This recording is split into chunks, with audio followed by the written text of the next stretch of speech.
Hey guys, welcome to another Fair Income episode. Today we had Mr. Talal Yassine back on the podcast for another special gem-filled ep.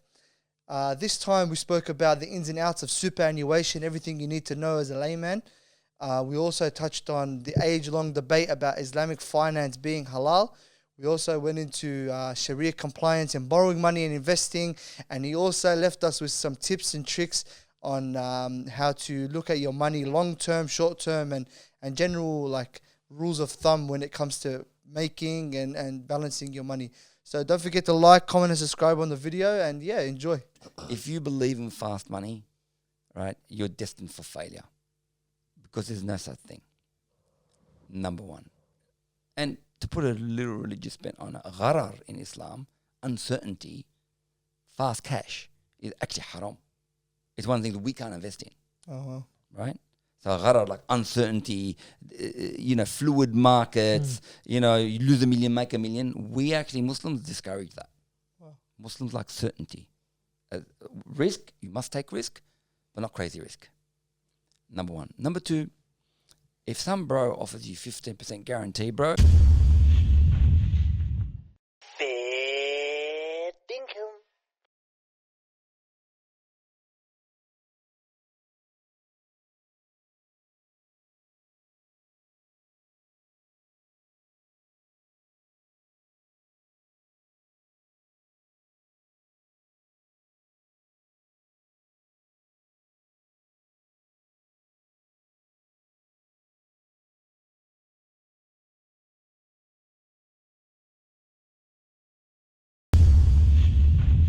Mr. Talal Yassine, Hello? welcome back to the Fair Income podcast. My pleasure. Thank you for having me again. It You let me back in. was a pleasure to have I you was the a bit first time. surprised. I was a bit surprised. No, it's just we didn't have any other guests to have on. I know. The last three cancelled. No, well, it was a pleasure. SubhanAllah, the first one was too nice. We had to do it twice, Yeah. So welcome back. Thank you. I remember on the last podcast, we might have had a bit of a conversation about your why. And I think that was something that resonated with a lot of people. And it would be nice to understand a little bit more about it. So why did your why come about? I think, If that makes sense. yeah, it makes sense. So I think last time we were talking about, so how should you conduct yourself? What is work-life balance? And one of the things I was saying then, one thing that I was making up as I was going along, was you always have to have a why. We got to try and find your why, and it's got to be for purpose. It's got to be broader than just you or just money. Because if you find that why, you can almost cope with any what. And if you think about people in your life, whether they run a household, whether they run a big company, whether they run a charity, they have a why. They get up every morning. I'm here to feed the homeless. I'm here to feed my family. That's their why. And they can cope with the what. And the same thing is for you as an individual. You've got to find your why. Now, you won't always just appear, and it might be, but you've got to look for it. You've got to test it. And once you have a why, you have to have a B. So you're at A, where's B? The B might change, but you've got to know where you're going. And so I guess the question is, how did I find my why? Well, the story is actually Melbourne-based. So about 12 years ago, I was a lawyer at PwC, and then I left and went to Babcock & Brown, which is an investment house. After Babcock & Brown, I left them about 2007, and I decided that I was going to do with my life, because that was like kind of Wall Street firm, like Goldman Sachs, but it was a Macquarie Bank Investments. It was that kind of firm. But it went down in 2009 with the global bankers crisis. Yep. And I decided that I was going to invest in things where money met social good and only for the good. And so business with a purpose. And one of the things I did was work in a corporate called, that failed as well, but was about creating electric vehicles 20 years too early. So we had the first Nissan Leaf in Sydney, etc. Okay, Right? yeah. Now, we built quite a team in Melbourne based in Richmond.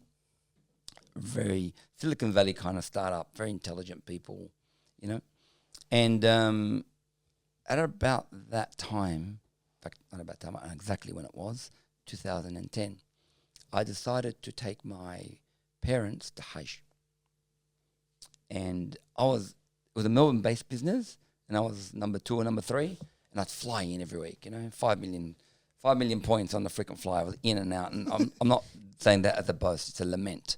It's crazy. There's nothing nice about that, right? People like that travel, you know, like the concept of it, but it really does grate on you. But that was my why. We were trying to build this for-purpose company. It was for profit, but it was for purpose. Yeah. It had its purpose. Actually competed with Tesla. We failed, but I competed with Tesla. Okay. But we tried. Now, but that's not the story. The story is I went to Hajj, took my mum and my dad. And my mum and dad were older now. They're like 69 and 77. But this was, 2010, It was 12 years ago.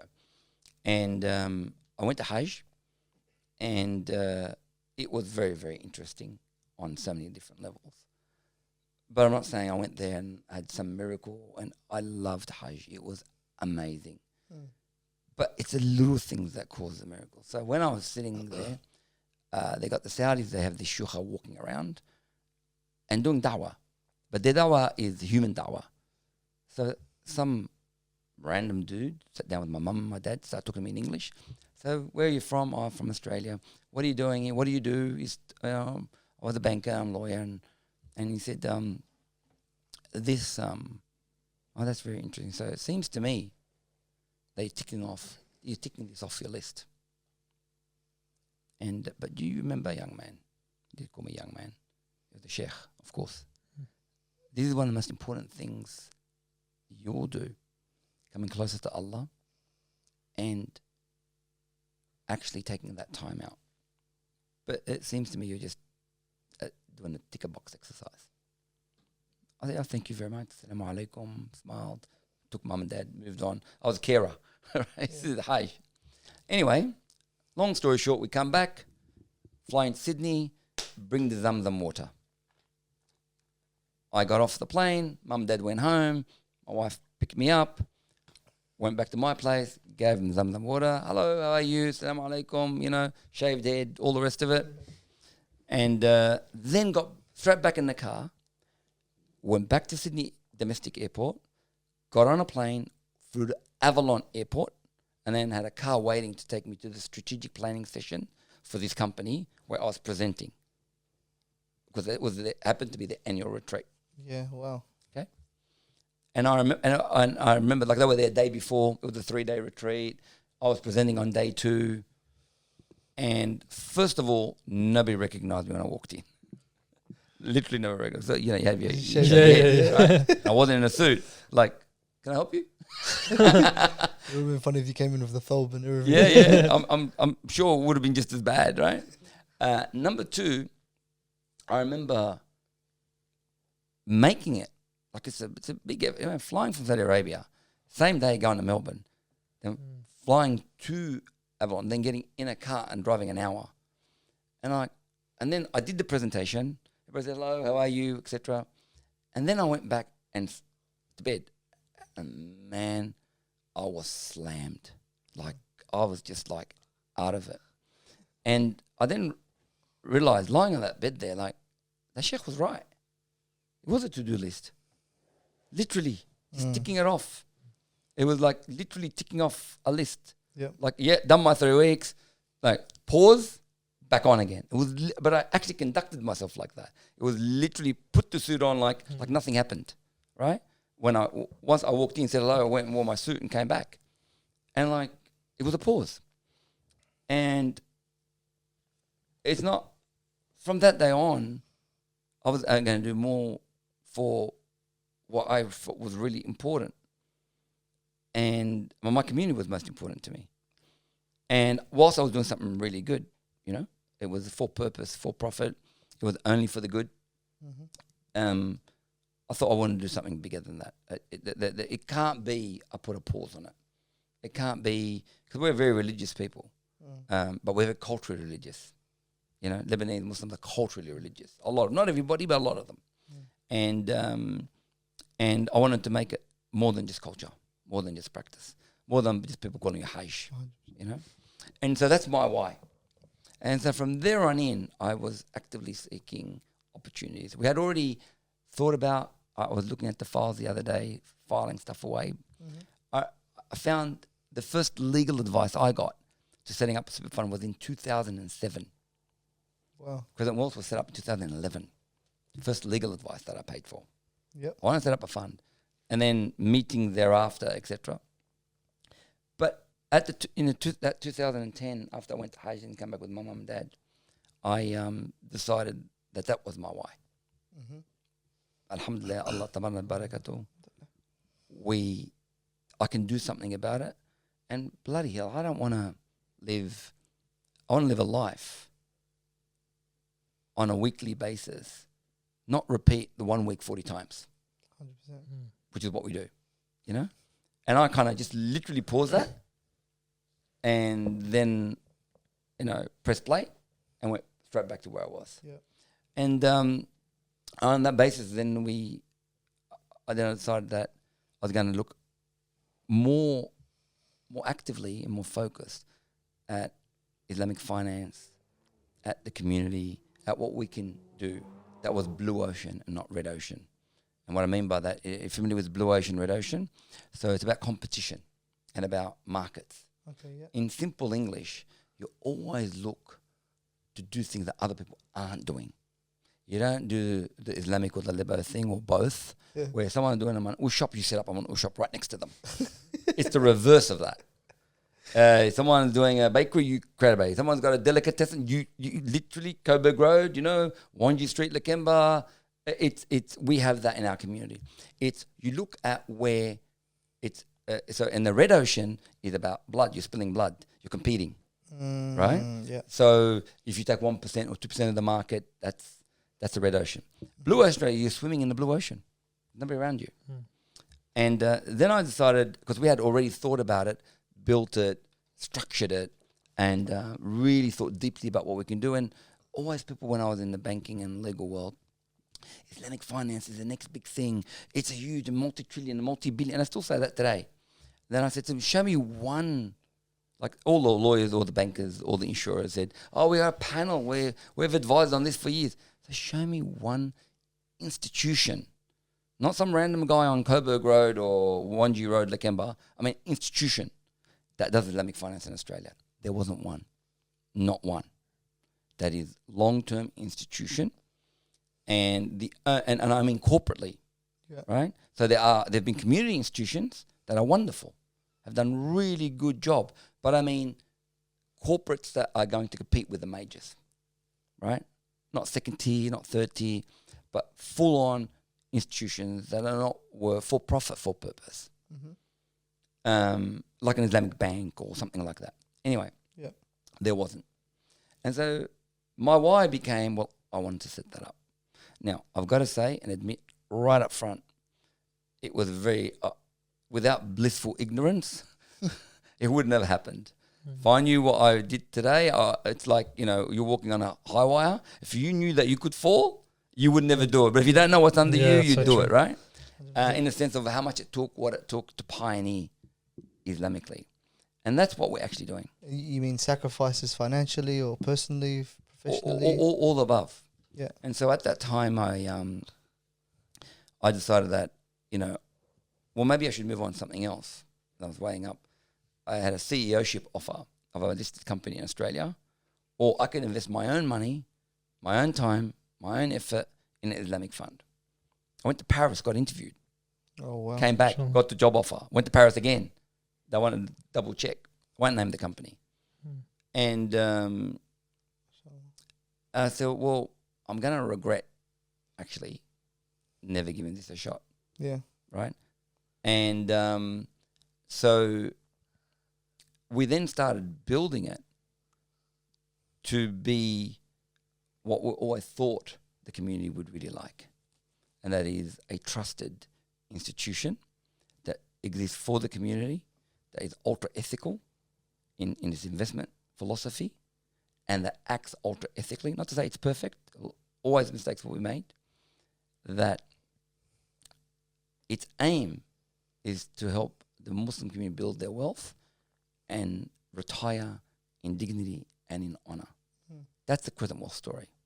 It's only for the good. It's only for the Muslim community. We don't have, we don't have Catholic super, Christian super, then Muslim super or cat super, or we only exist for one reason, that is to build the wealth of the Australian Muslim community. Yeah. And so for people listening, say, well, okay, well, that's really interesting, but what does that actually mean? Yeah. And I find that a lot of people don't understand super to start with, and don't understand finance to start with. And I'm sure you'd agree with that. You're looking at a couple of them, to be honest. Talk for you, but I'm Yeah, go for it. I totally agree. Awesome. So, and I guess my view is, like, people should not be ashamed or worried about that, because I was a lawyer and a banker and I did not know. I had no idea about super. Yep. Honestly, no idea. No idea about how finance works. You're not born with it, right? You got to learn it. Even if you're in a close industry, even if you're you work for a big bank, doesn't mean you understand super. Yep. Right? And it's an industry I learned about. So basically in Australia, for those brothers and sisters who are listening, let's start with superannuation. Superannuation right now is effectively a 10% tax or extra payment that needs to be made by your employer if you're employed in Australia, whether you're the entry-level cleaner or the CEO of the biggest company. That must be paid monthly or quarterly for your retirement. So it's long term. And the government then says to you, Muhammad or Fatima, you decide where that money, which company invests that money for you until you get to about 60 to 65, depending on where you are. And then we're going to give you that lump sum so you can retire on it. And if not enough, we'll also give you a bit of a pension. Mm-hmm.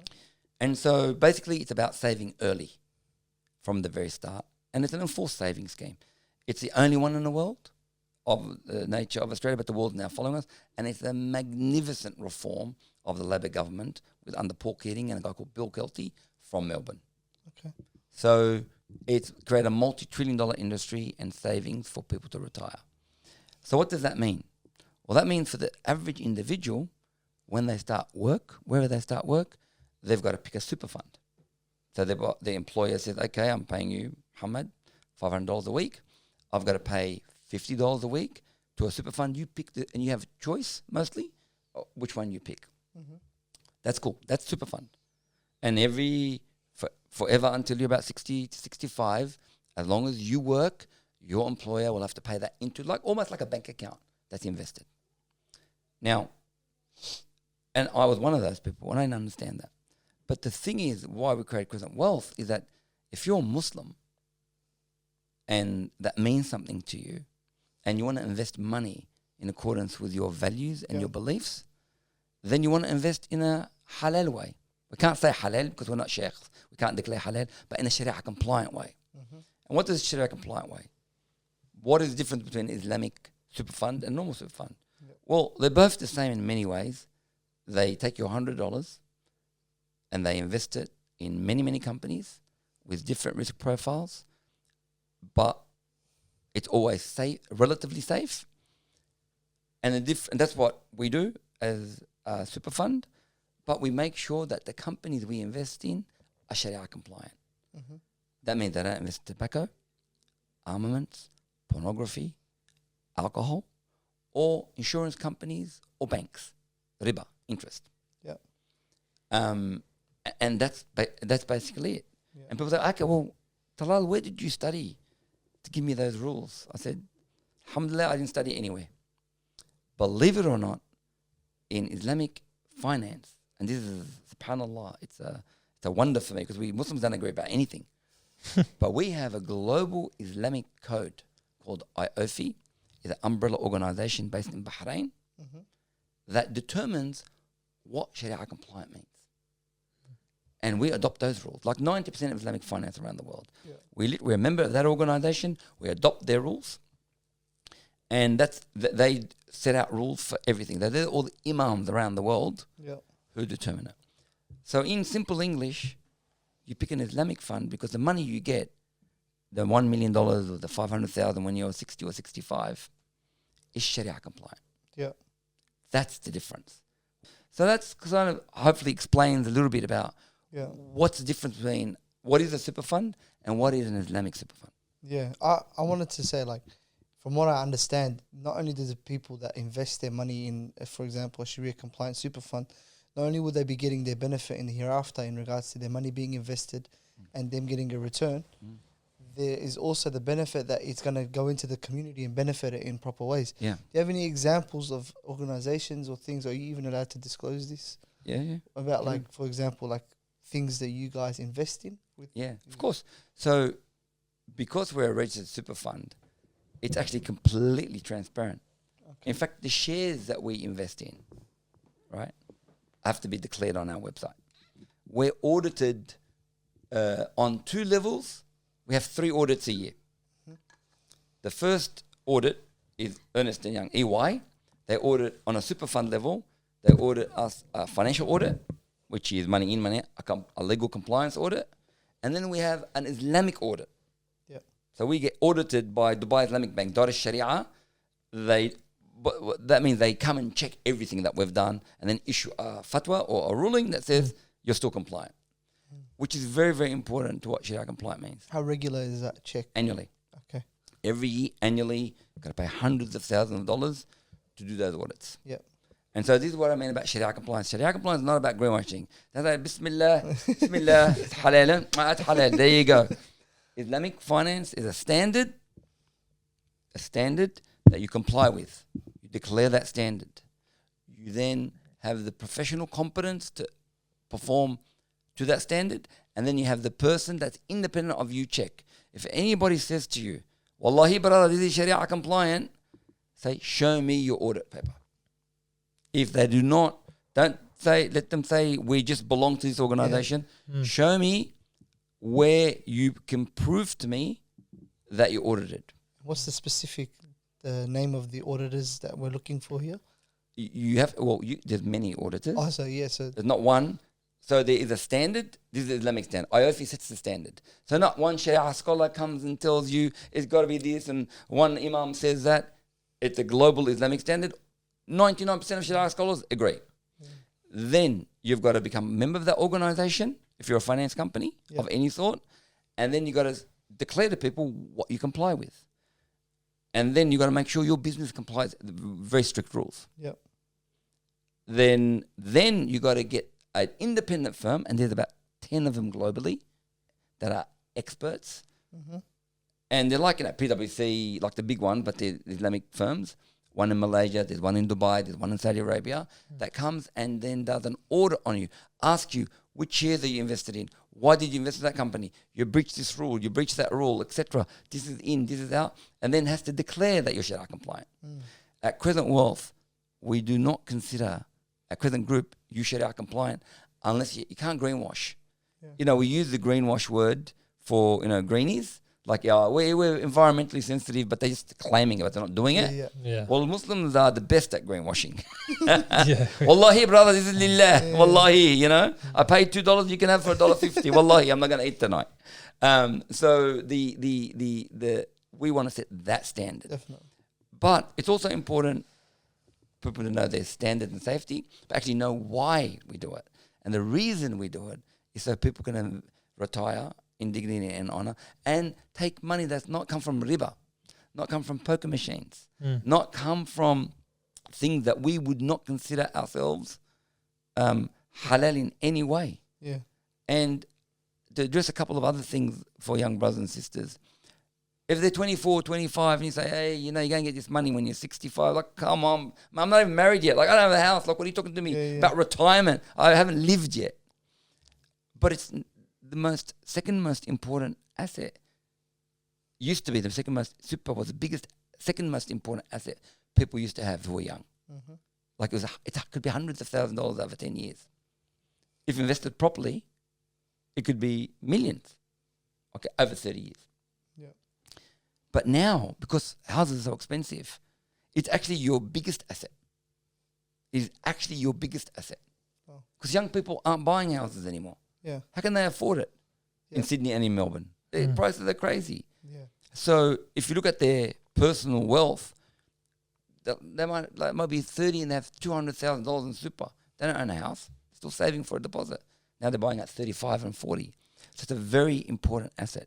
The other thing is, if you consider your future of your family and your wealth important, it's something to focus on. It's slow and it takes a long time. And yes, you can't take your money out, but this is not about fast money. It's not about fast money. It's about slow money. Yeah. This is about money that comes over a period of time that you work towards. And the government is enforcing it on you. So that's why we created Islamic Superannuation, to give Muslims an option in this country to say, I want it to be Sharia compliant. Now, is it perfect? Absolutely not. Is it cheap? No, it's not. Is it the best performing? Absolutely, it can't be. We don't invest in tobacco, almonds, and pornography. The most and banks. They're the most profitable things in the world. Right? Yeah. We don't invest in them. But are we trying? Are we building? Are we pioneering? Absolutely. And others are coming onto the market as well.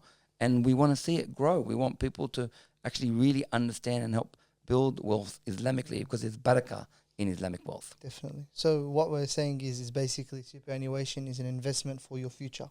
So when after you retire, you have that fund that's ready for you, waiting, inshallah, for you to capitalize on. And beyond that as well, you need that. Like any other money that you have, it needs to be halal in order for you to maintain, or Sharia compliant, I should say. My apologies. Yes. Sharia compliance. Sharia compliant, in order for you to maintain that level of barakah in your day-to-day activities and in your life in the future, inshallah. So my thing would be now, you managing such, mashallah, such big investments and so on and so forth through your superannuation or your super fund, how would you advise young Muslims to approach money and their thinking towards money, short and long-term goals, and balancing that? Well, for me, I think, I don't want to give anybody specific financial advice in the sense that everybody's in a different situation. Yeah. But there are some rules that never change.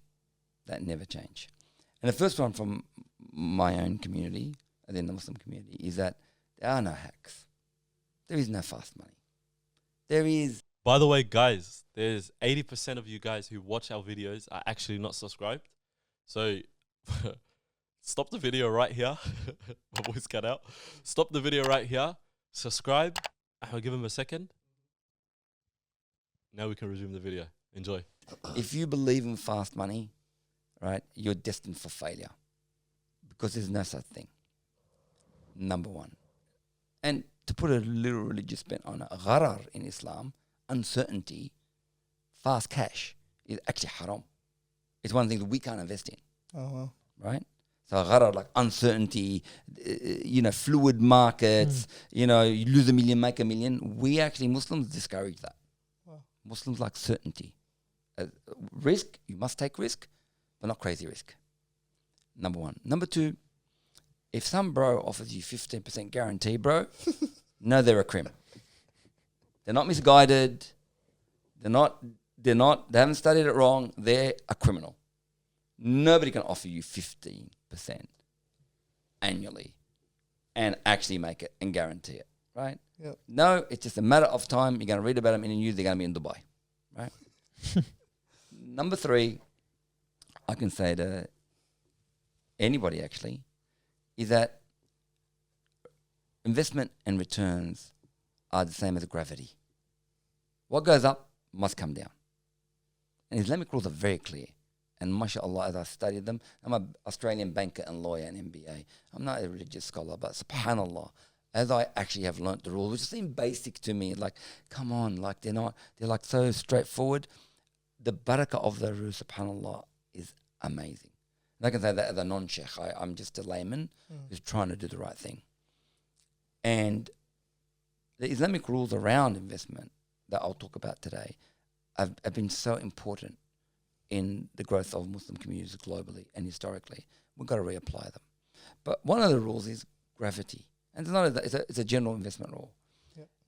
the more money you may earn for something, the more risk that you are taking. The more money you earn. So if someone says, I'm going to give you 20% and it's low risk, anybody, well, they're a criminal. But 10% and there's no risk, it's guaranteed. Allah. Everything Allah, bro. Tie your camel, right? So be careful of risk. Risk is called risk because it hurts. So measure risk. Think about it. Get advice. Yeah. But always think long term. No short term hacks. Now, men, I'm older than you guys, but ever since I can remember, especially men between 18 and 35, man, they want to make it. They want to make it. They want to find the life hack. They want to. In this generation, they got crypto. In our generation, they had other things. ACN. Yeah, ACN.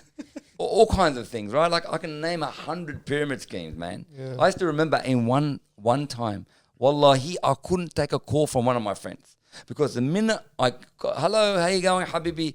I got a business proposition for you. Tupperware, containership. It was Tupperware, Avon. Honestly, I'd walk in and there'd be 7 people sitting around. I've just gathered us here today. Took a business opportunity. Oh, I want to say what I said to someone. There's one brother in the club that's got enough. Yeah, there's always one. Yeah, there's always one. Chewed up. He's like, so there's always the you want to take an opportunity. So from a general investment point of view, I would advise investment has risks. Yeah. Right. Make sure you're capable of measuring that risk, and don't believe simple stories for simple people. Right. The last thing is don't invest in something you don't understand. Do not invest in something you do not understand. Yeah. Right? Just to go, look, if you're putting $20 or $100, that's a halal version of of gambling actually.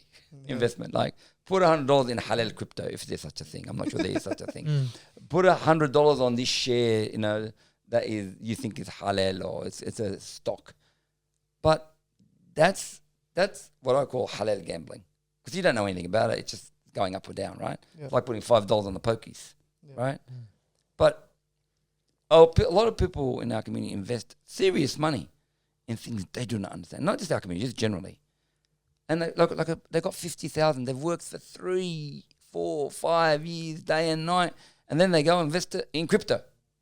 Or they invest it in NFTs. Or they invested in, but that's now, right? Yeah. Or they invested in some share, some bloke told them outside the mosque, bro, it's going to go hard. Like, I'll put in all my cash. You should do it. Yeah. And these are otherwise very sensible, smart, educated people, or not educated, these are very good people that do that. And then they blow it in things that they didn't even think could go wrong. But they fundamentally don't understand it. Yeah. And so even as a sophisticated investment professional, I don't invest in things I don't understand. Yeah. I remember someone saying that your risk appetite is the most important thing in investing. It's because you got to look at things from the example of worst case scenario. Basically, would you be able to stomach that loss if it was to go belly up? Yeah. Or would you be not able to? But that isn't like the religious or the Islamic point of view on investment. Yeah. Am I correct in saying that? So the Islamic point of view is we do not believe in riba, which is the borrowing of money, and we all know what the ruling is there. We believe in trade and we believe in investment, but we believe in mitigated risk, controlled risk. We don't believe in extreme either, the gharar. So gharar is the uncertainty, the Arabic word for uncertainty and fluidity. Yeah. And interest is for borrowing of money on certain fixed terms, and there's no risk taken by the lender. Because they came to Prophet Muhammad, peace be upon him, and they said, can a man be pregnant? If you remember the story. No, I haven't heard this one. They said, can a man be pregnant? I'm sure I'm misquoting it, but I'll do my best. And he said, yes, he can be pregnant. A man can be pregnant. They said, pregnant with the worry about debt. Avoid debt at all costs. Oh wow! Avoid debt. There's not the Quranic incantations or supplications that we all know. This is a sunnah, right? Because a man or woman in debt is indentured. right? Is controlled, is enslaved. Yeah. Because all you got to do is pay that mortgage. Every Aussie will tell you that. Yeah. I got 30 years to pay that mortgage because it keeps going up. You don't have to be a financial genius to know you're getting ripped off. Like, well, you got no choice. Yeah, 100%. How do you live? And so, I guess from my point of view, the Islamic view is invest, learn, educate yourself. But there's general investment rules that I'm saying. Don't invest in things that you don't understand. Yeah. Like invest in property. Okay, you understand property, invest in property. Don't invest in coupons on a derivative market in New York, right? You'll be surprised how many of your brothers and sisters have invested in that. They don't know the definition of any of those terms. And they've never been to New York. And I'm not dissing them. I'm just saying, if something goes wrong, you're gambling. You don't know. Yeah, 100%. Invest in things you know. And invest in a share you know. Go for it. Yeah. Take a risk. Risk hurts. Sometimes you might lose your money. Now, but just tying that back with super invests very, very conservatively. Talking about risk appetites. When super, and I want to talk about super so people understand, your investment posture, the way you deal with it, is that you say, I'm investing for the long term. I want to protect the money, and I'll earn a good return, but it can't be a crazy return. So I can't lose it. Yes, it's good over a longer period of time. For 30, 40 years. Now, most of our community confuse, when I talk about investment, super and investment. Super, you don't look at it every week, every month. You look at it every year and you adjust it. You get the money. You want it Sharia compliant. Okay, I'll talk to Crescent. Do I want... Is just return what I'm interested in. You know, we have no judgment. Like, there's a lot of people out there who make their own judgments. Yeah. But once a year. But it's different to the way you treat your $10,000 that you want to try and get ahead. There's nothing wrong with getting ahead. I love getting ahead. There's nothing wrong with wanting to succeed. There's nothing wrong with wanting to achieve. That's brilliant, but just do it the right way. Yeah. And there are no hacks. There are no secrets. 100%. It's just hard work. 100%. I just wanted to develop on something we might have spoken about just before we started the podcast, was the fact that the organization that you began actually began from an institute and a foundation. Is that correct? Yes, in simple terms, yes, absolutely. Yeah. But we were talking about that there are 4 Crescents. So when people hear Crescent Wealth, or Crescent Institute, they think they're all one. Yeah. But the Crescent group, there are 4 entities, 4 legal entities with their own boards and their own management and their own functions. And the first one was called the Crescent Institute, that was born 23 years ago.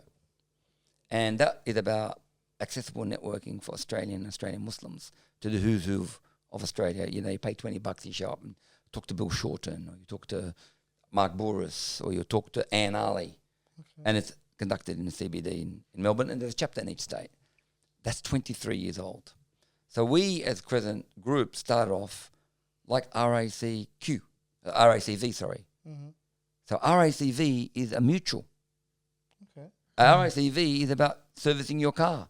They're the loveliest people you've ever met. But they also are great traders. They've built up, and the Sydney equivalent, New South Wales equivalent, is called the NRMA. So NRMA then built a company called... So they exist to serve you as a driver by the side of the road. Yeah. But that's where they were born. But then NRMA set up NRMA Insurance, which became IAG, with member money. So its core is to serve. Yeah. And serve with ihsan, with excellence. And so that's what we want to be. We started off as a service group. And so there's Crescent Institute. 23 years ago we started. And that is our core. That is our vision, to be only for the good, to act ultra ethically, to build and contribute to the social fabric of our country and our community, to build Islamic wealth in this country, to allow you to retire in dignity and honor, to network the groups if you're Crescent Institute. And so that's Crescent Institute. Crescent Foundation, which is our charity, which is the refugee education, houseless and homelessness, is 10 years old. Crescent Wealth is 11 years old, and Crescent Finance is 2 years old. But the not-for-profits came first. Yep. And then we've built for-profit, for-purpose businesses. And what we mean by that is that we are a for-profit business. We have to survive. We have to be sustainable. But at the same time, who would give us their money to invest if we keep losing our own money? Yeah, 100%. Right? If we can't manage our own money, like going to see the dentist and their teeth are terrible. Yeah, Brush your exactly. teeth, please. Yes, All right? good look. It's that kind of, it's living your mantra, right? And so we and it's not, we're not a mosque. Like, what are we going to do? Fundraise for Inna lillahi wa inna ilayhi raji'un. Give us $1 million so we can set up a super fund, a structured finance product under the CISAC in New South Wales. Would you say, Habibi? You can't fundraise for that. 100%. But the community needs that. The community needs that. And when we founded Crescent Wealth, talking about why, Crescent Institute was 13 years old. We've already been serving the community. Crescent Foundation was founded and Crescent Finance 2 years old. And we were doing that because we wanted to contribute to the community and help them retire in dignity and honour and build their wealth. So today we've got 12,000 members. We manage $400 million today. Inshallah, it will be multi-billions. It's a long-term play for the community to try and build a trusted organisation. And I always say, even if we get to $10 billion and we're not a trusted organisation, then we've failed. Because that's our KPI. That's our real KPI. We can offer you services. We're not going to be perfect. We're going to make mistakes. We're not going to be great all the time. We don't pretend we're something we're not. And we don't, pardon the language, think our shit don't stink. We are not geniuses. We're just people trying to do a good job with ihsan. And the more questions people have, the more answers we have. Definitely. And we want to do it properly and in all the aspects. But our main driver is the community. And to drive in the community, mashallah, the community is now, I don't know whether you heard about the census figures that came out last year, but 5 years ago, Muslim community was 624,000 people on the census. Every 4 years the census gets done. Last year, it was over 800,000 people. So Muslim community officially grew by 33%. Officially. We at Crescent Wealth believe, that the Muslim community is over 1 million people in Australia. We're more than 3%. Because not every Muslim filled out the census. Not every Muslim is registered to enroll. It's not about English language issues. They couldn't be bothered doing it. They don't want to tell the government who they are. I didn't do it. You didn't do it? Yeah, like most Muslims don't do it, right? They don't do it, right? It's extra paperwork for what? Sorry? Yeah, more paperwork. Pay me for the survey, bro. But it is major paperwork, right? And we won't go into that because that's the whole session. But I love my community. So. My point is, it's 1 million. There's more than 1 million Muslims. Why? Because we go to all the mosques. We know the community. Yeah. We distribute to them. 100%. That's a big community in Australia. People are surprised how many Muslims there are. And that talks to, I guess, the community we serve and we grew up in. Now, the community is much bigger than we think and much more diverse than we think. Because we're all in our own little bubbles and our own little circles. If you live especially in Sydney, same in Melbourne. Like if you live in Sunshine, you're not gonna go to Dandenong for anything, unless you got to visit somebody. If you live in Dandenong, you're not gonna go to Geelong. If you live in Geelong, you're not gonna go, and you know the rest. Yeah. In Sydney, but people in Melbourne and other cities do travel a lot more. In Sydney, there's some people who have grown up in a particular area. They've actually never been outside it. They've actually never travelled, right? So if you're, especially in the Shire, so that's down south, a lot of people say, there's no reason to go north to the bridge. What for? I've got everything I need. And so I guess from that perspective, we're all living in our own little bubbles. We've got to sort of expand from that perspective. No, definitely. One thing that I did want to touch on, which you mentioned the finance aspect of Crescent, and just the Sharia compliance in borrowing money. So about Crescent Finance, yes. Finance, yes, correct, yeah. So I wanted to ask, like, there's a lot of people with a lot of questions, especially in the current climate. Like, what does the Sharia compliance in borrowing money look like? So I think, again, the global Islamic standards, the IOFI, are very clear. There are a set of rules they got to comply with.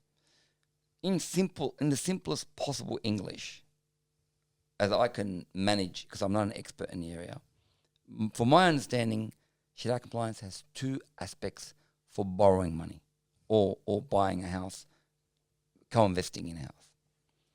There is the source of the money, and there is the structure of the contract between, let's call them the borrower and the lender.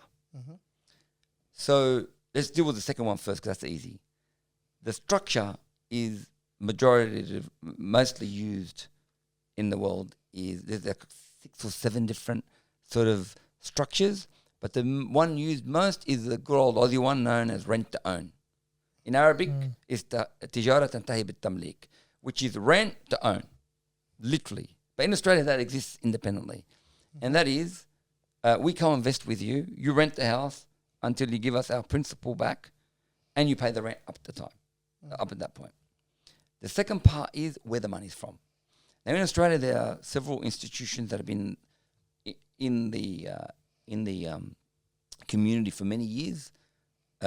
Some doing an exceptional job, some not doing an exceptional job, but they can't get money that's equity, that's cash.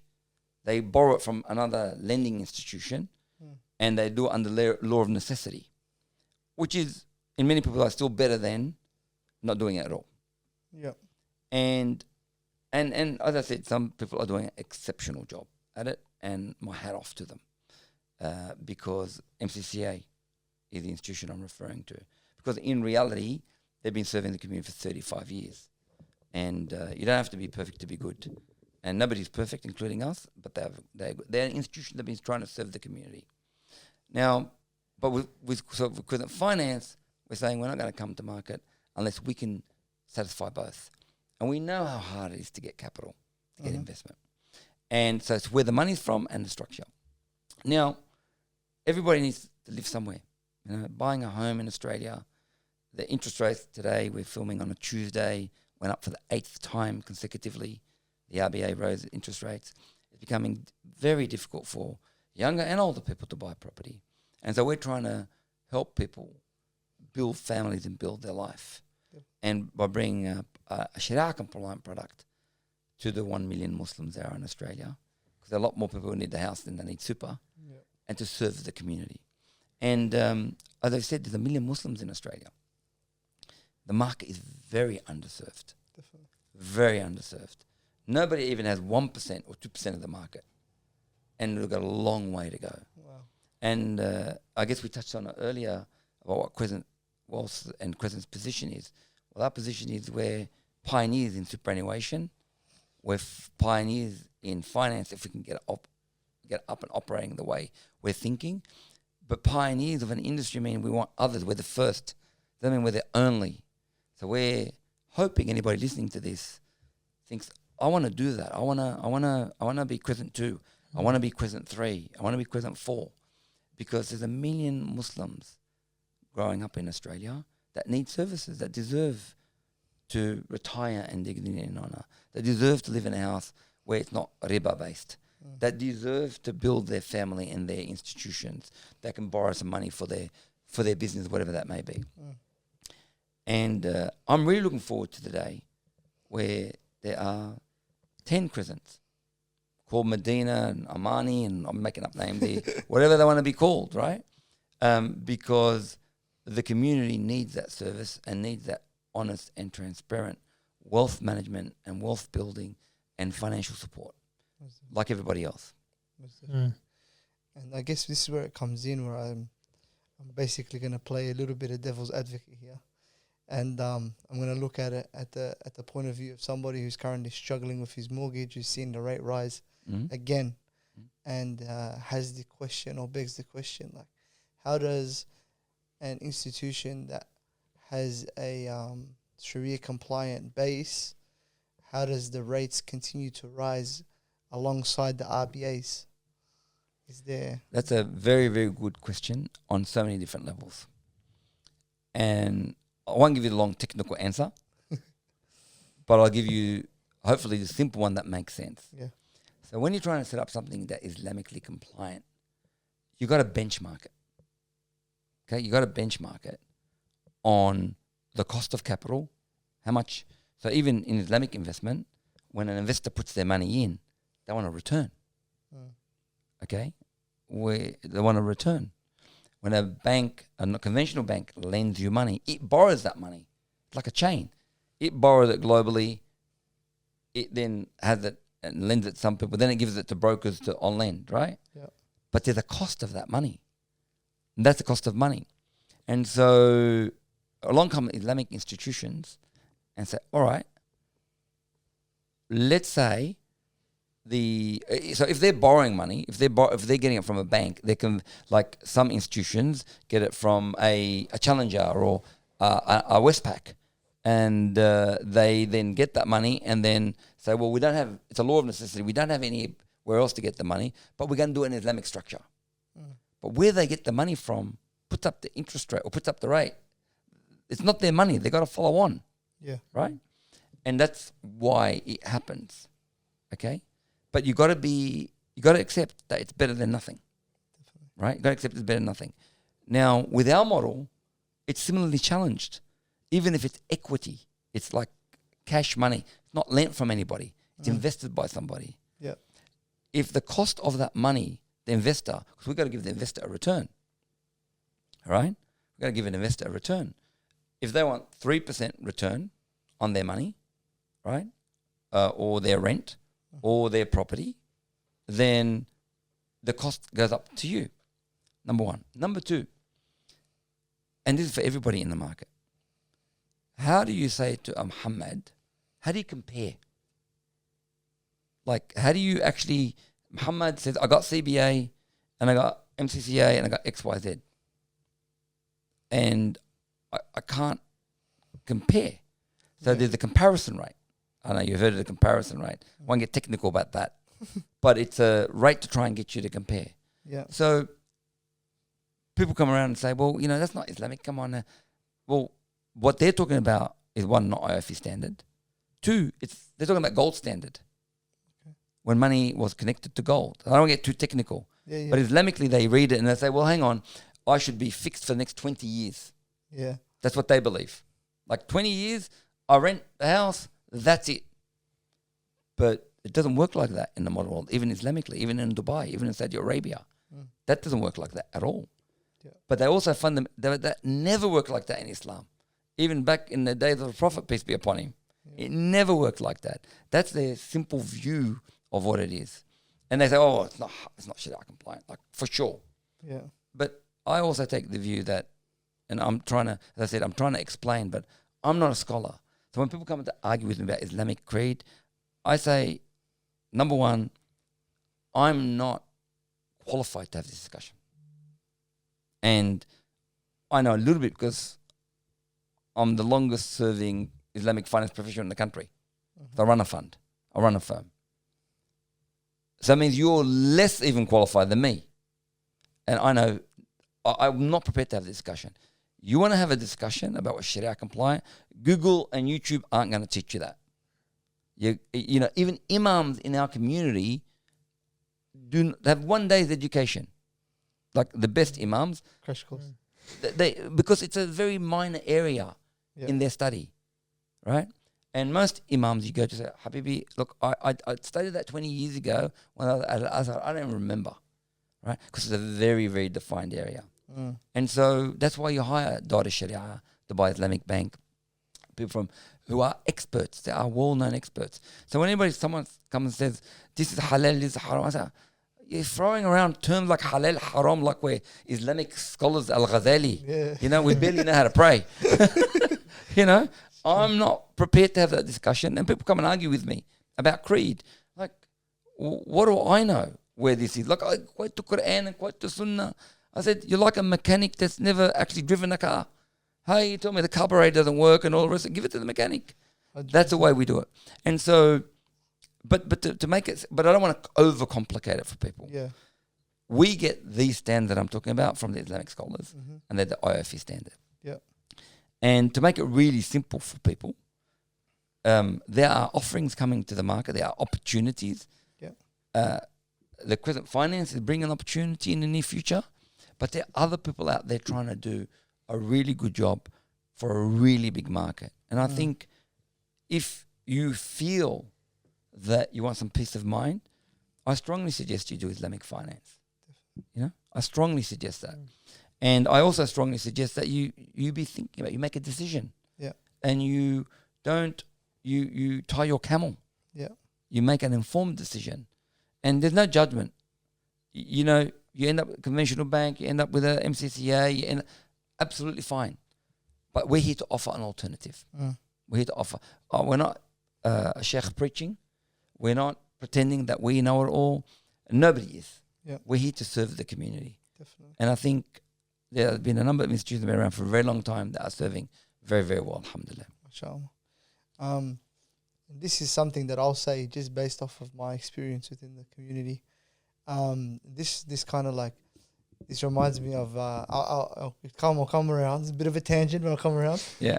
This reminds me of when we were in the middle of the pandemic. Yeah. I don't know if there's any anti-vaxxers in the room No, now. no. I hope not, because we're going to have this conversation. We had a bunch of Maui, don't worries, and so Maui, on and don't so worries. forth, around the community, Yeah, going around telling people how the vaccine's going to be the source of our control and it's going to end up taking us over. They want our bloods, they want this, they want that. And we've got Muslim brothers and sisters within the community who are doctors, who are nurses, who are educated in this field. And they're advising their parents, their mum and their dad, to take these vaccines in order to protect them from a virus that they know nothing about. Yep. And they're telling them for precautionary measures, make sure that you do it. And they've given it to their mum and their dad. And Maui Dawar is looking at me, telling me, Habib, Muhammad, who's a good doctor, who's I trust, who I've met, who I've known, wouldn't sell his mum out for a cent. Yeah. Like the rest of the community. Has looked at me directly in my eye and told me, Habib, I gave it to my parents. Yeah. Nah, because he's making 10K on his mum and his dad. He's making 10K every time someone takes the vaccine. He's making money. Yeah. Habib, what's wrong with you? When have you been educated in this field? Yeah. Let alone to be able to Bro, do you know what's in it? You know what's in it? You know what's in Panadol? Have been taking them like a champion all your life? You got a chip now, microchip. Yeah. But so it kind of to bring it back from the tangent, it kind of like they speak from a position of where they're not educated. Yeah. They're not experts in the matter. They haven't studied 10 years of medical school. They haven't been in and amongst the doctors and the other nurses and so on and so forth who are currently struggling with the same thing, who see things from the front line.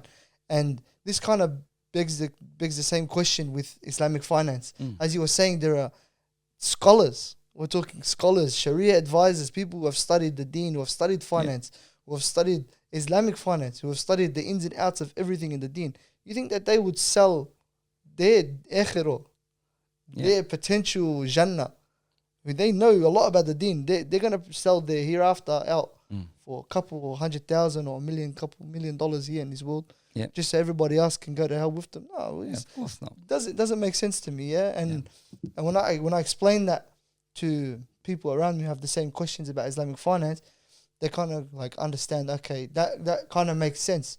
But it's like, in the end of the day, how where we're coming from, you're talking out of an uneducated position. Yes. If you weren't educated yourself on a situation, no matter, and you studied years and years in Azhar, and you learned the Sharia compliance in and out, and you know all of the financial ins and outs and compliance and so on and so forth, how you go ahead, tell me. Of course.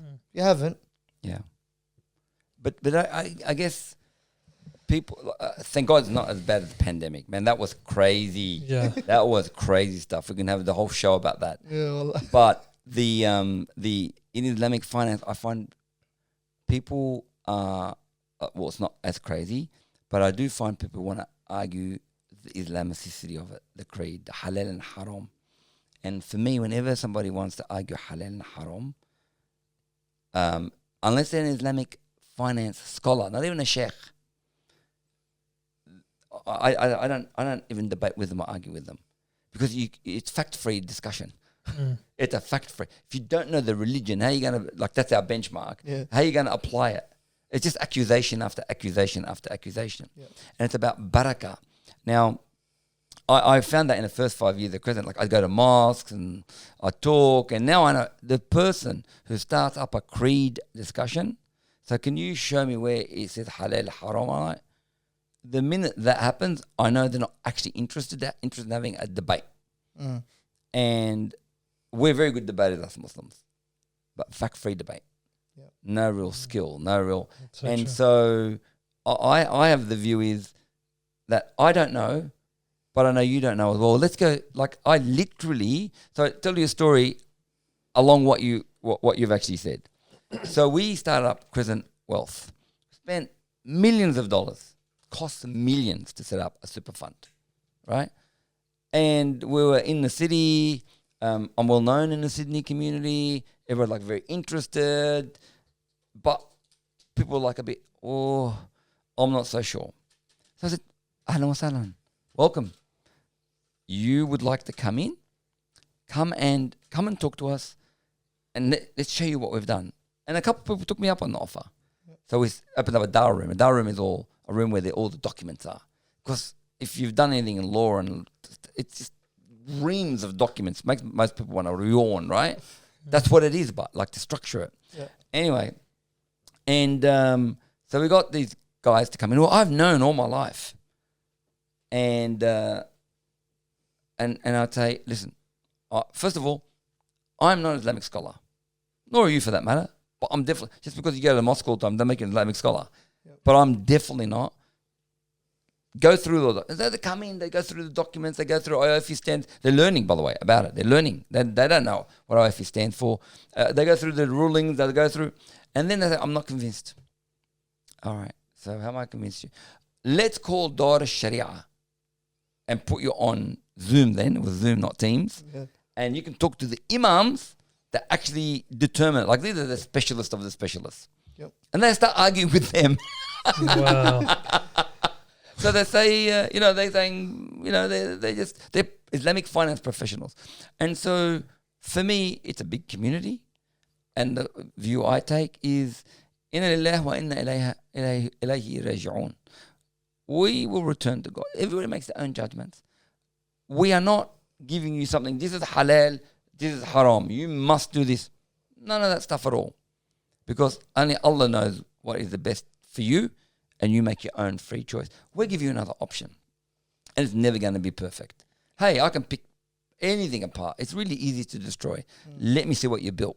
Definitely. And from my point of view, I think we should have an abundant view of the world and a growth mindset and a trust. Now, I think, there's a lot that's happened in our community where there's either trust deficit, and we can talk about that for ages, but the way to build trust and combat the trust deficit is only one way, and that is to do the right thing for a long time. Only one way.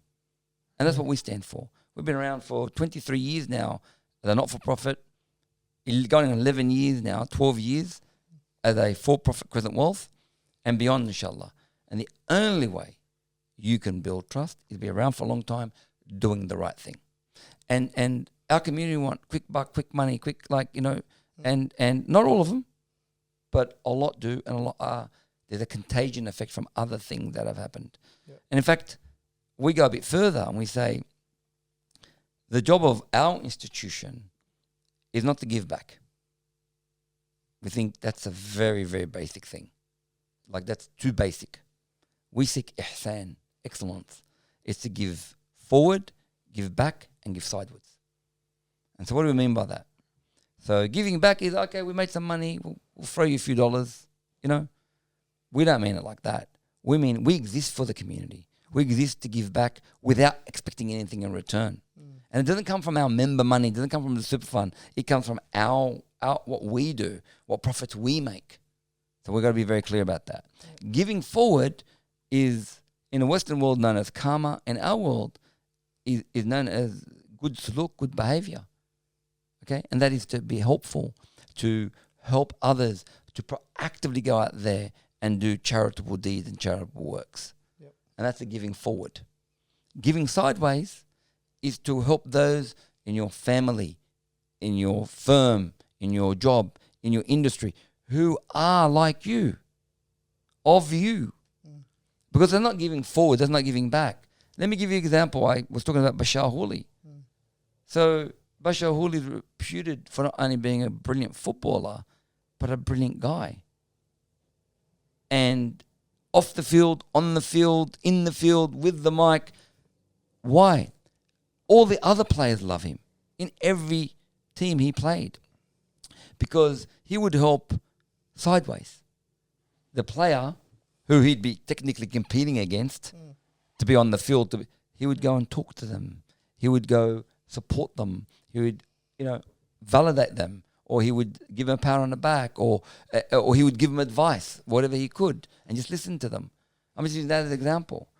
But we at Crescent want to do that as well, that help others come into the field. A lot of people approach me, actually a lot of Melbourne people approach me, say, look, I want to do this, I want to do that in Islamic finance, ahlan wa sahlan, welcome. How can I help you?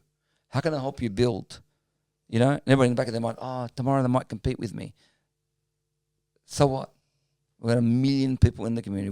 We're building for that. We want there to be many other organizations that compete directly, because in competition is where you get ihsan, in being challenged and responding to that challenge, but responding in a sportsman-like manner. And what do we mean by that? It's about your relationship and your hopefully healthy relationship with competition. So what does a good sports person do? Like, how come we don't have that in our community? Yeah. That competition is good, fierce competition is good, but for the betterment of all. Yeah.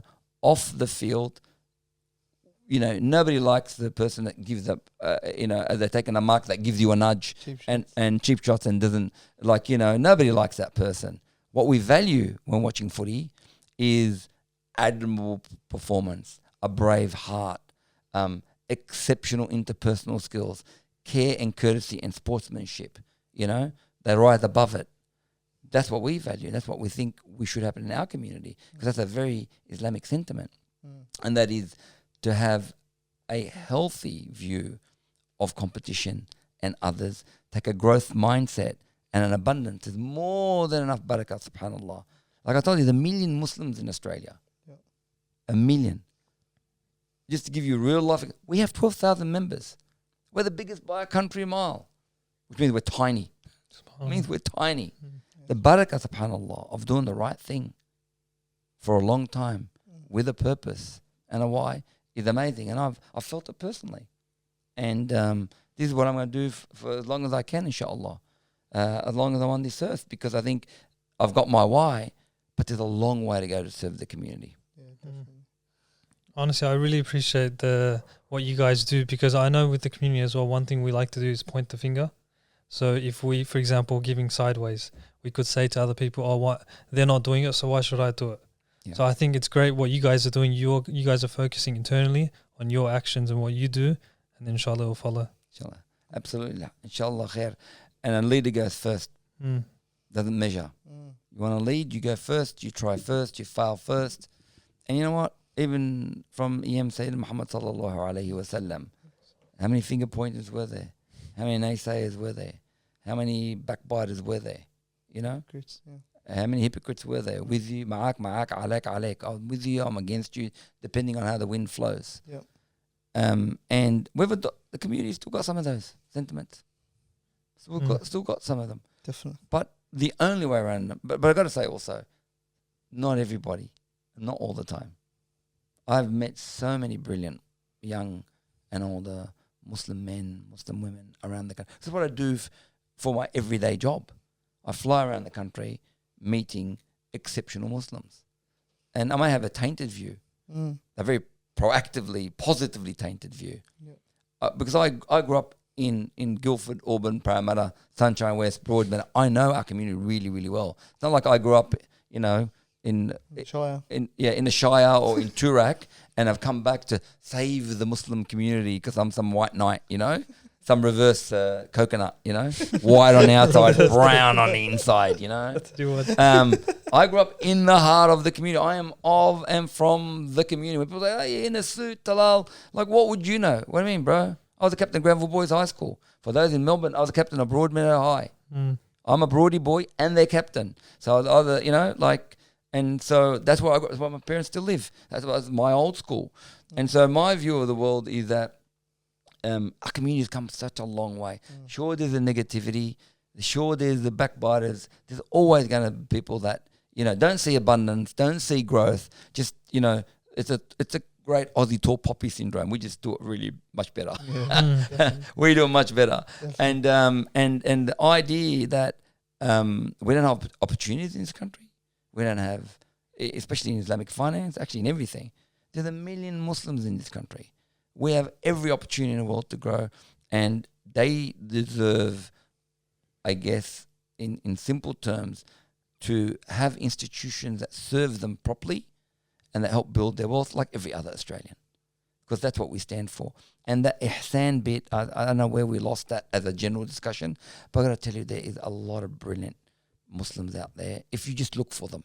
Mm. You know, we can focus on the negative because they're usually the loudest Yeah. and they're in your face, but the positives are growing. And in my years, the community has grown dramatically and changed dramatically, Yeah.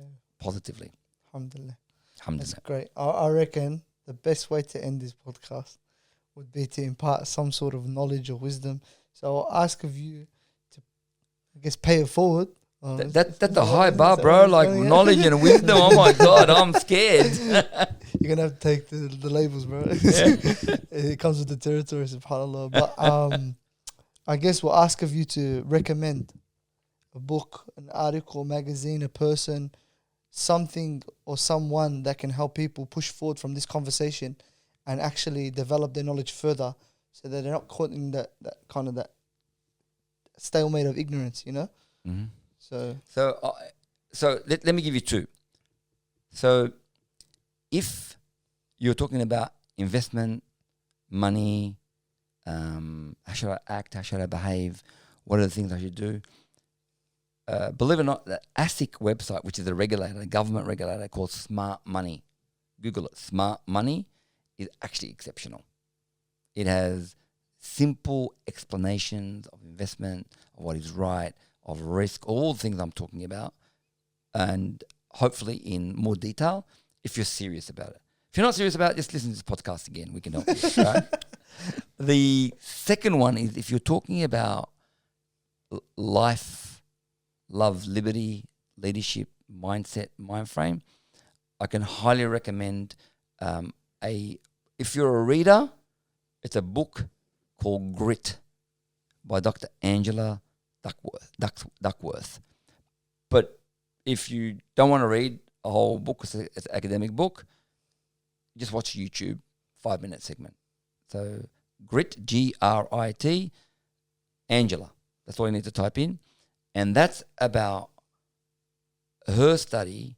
And so to give you the backstory, she's an Asian tiger mum who is married an American tiger dad, I reckon. yeah. Are And these terms acceptable? yeah. She uses them, so I'm just quoting her. Done, colours done. And Quotation marks. Yeah, don't worry. You won't be cancelled. It's okay. And that's the way she describes herself. And she had a child and she wanted a prodigy. When her kid was, I'm summarizing here, we went this and we did that and sort of, and she was a banker, investment type.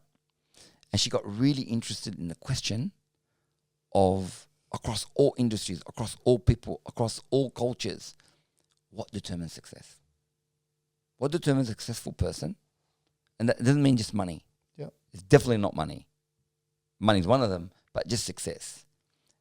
And that's grit, resilience, and growth mindset. And she describes it a lot better than I do. I'm actually wrecking it for her. Right? She is brilliant at it. Yeah. And so if you watch her TEDx talk, I think that's very valuable, because that's what I recommend to people, because it opens up their mind to how we all get a little bit narrow thinking depending on where we are, our stage in life. I'm getting older, much more narrower, you know, to remind you of what creates success and what you can advise other people. Mashallah. That's beautiful, inshallah. I think that's the perfect way to wrap it up. Thank you very much. Look, once again, thank you very much for coming on, imparting your wisdom and your knowledge. About wisdom, man. Yes. Like a wise old sage, you know, imparting the wisdom. May the ring be with you, you know. Inshallah, bro. But no, we genuinely appreciate you. May Allah subhanahu wa ta'ala put blessings and barakah in the work that you do. I mean, And the work that your foundation and your institutes do. May Allah subhanahu wa ta'ala push you forward Thank you. and advance and help you with these noble ventures, inshallah. Thank you very much. It's my pleasure to be here. I'm really delighted and honoured to actually have a conversation. And you know, you can't fake these things. I really enjoy having the conversation because I think this is what I love doing. You know, and that is helping our community and talking about things that are important to people. But it's you're doing a great job here at Fed Income. Actually having the conversation that's open and that's present, and I'm happy to come back anytime, talk about any issue except about my marriage. I'm not going to You're welcome anytime. We're only talking about marriage here. Apparently so. That's the only thing that gets us views. No. Thank you very much for watching, Pleasure. guys. Don't forget to like, comment, and subscribe on the video. And yeah, all the links will be in the description below. And thanks, Talal, once again. Assalamu alaikum.